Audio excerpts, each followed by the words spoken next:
साकार ना होगा। हमारे अंदर शिक्षा नहीं है, इसलिए हम बेरोजगारी है, गरीबी यहाँ पर है और बहुत सारी चीजों से दिक्कतें उठा रहे हैं। तो मेरा कहना यह है कि यहाँ सभी लोग अपने बच्चों को अच्छी से अच्छी तरबियत दें और अच्छी पढ़ाई करें।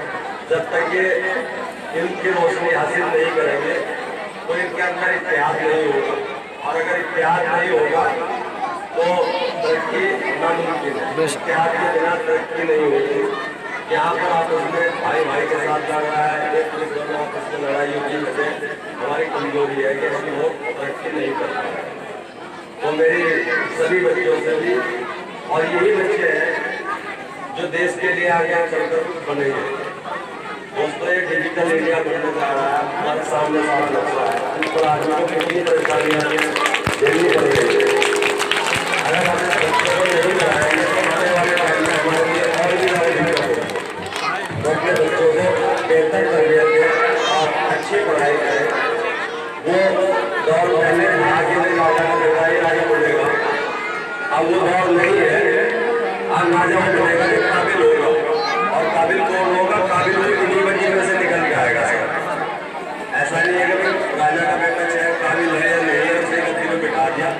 यहाँ प्रजातंत्र है, गद्दी पे वही बैठेगा जो इसके काबिल होगा।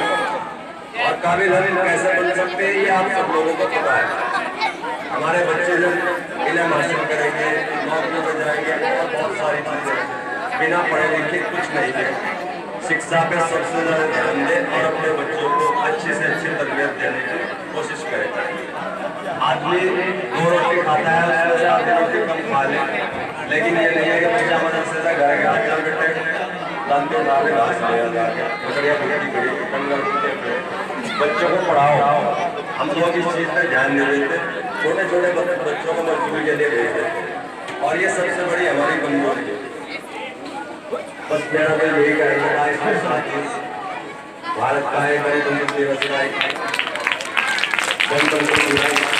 आप बच्चों के सबके लिए बहुत बहुत मुबारक।